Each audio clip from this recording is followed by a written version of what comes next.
here to talk about phases and all the phases your child goes through. And there is this great book. It's called It's Just a Phase, So Don't Miss It by Reggie Joyner and Kristen Ivy. A phase is a time frame in a child's life when you have the opportunity to influence their future.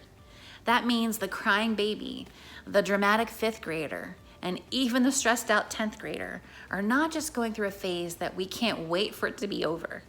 Instead, they're transitioning through a critical phase that we have the opportunity as parents to discover with them, to celebrate with them, and to help them navigate through it. In the Bible, in Proverbs 22:6, it tells us to train up a child in the way he should go, and when he is old, they will not depart from it. In the book, it tells us all about the different phases your child will go through. And in our kids program at Eagle's Nest, we use this book as a guide to help us engage with your child. It's Just a Phase also references marbles, which one marble represents 1 week of your child's life that you have to influence them. So I did bring our son Ben's marbles with me today. And right now we have 192 weeks left to influence Ben. Now this jar was full. It was a full jar. And each week we remove a marble and Ben holds it and we pray over Ben. And we pray for him for things like his future, his character, humility, his relationship with the Lord, his future wife and kids, and even his future career. But I do have a confession to make. I also brought with me the 76 missed opportunities. For 76 weeks, we hadn't drawn a marble and we hadn't prayed over Ben. The marbles became something of an evening ritual versus a moment to talk with him about his week, to influence him and to grow him, to teach him how to pray, and just to invest time in him. So we're using this time to refocus, this time that we've been blessed with, to reconnect as a family. We're going back to drawing a marble and praying over him each week. And we're gonna watch our marbles dwindle so much faster than we want them to. But we're gonna get back to it. And today we prayed over the 76 marbles, the 76 missed opportunities that we had.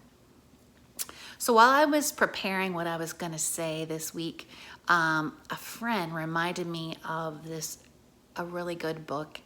And it's by Karen Kingsbury. It says, "Let Me Hold You Longer."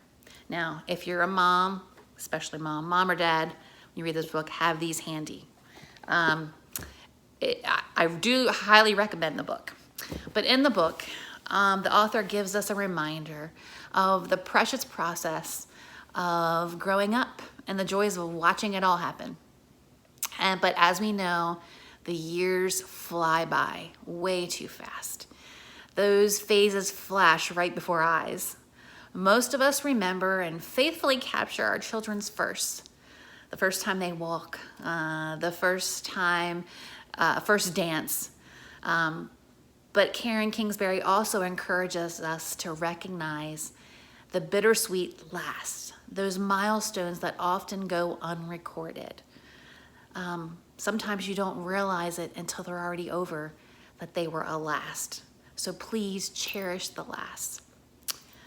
And then this last message here I have is for our 2020 seniors. You guys are missing so many monumental lasts. Through this phase in your lives right now, you're missing prom and class trips and graduation.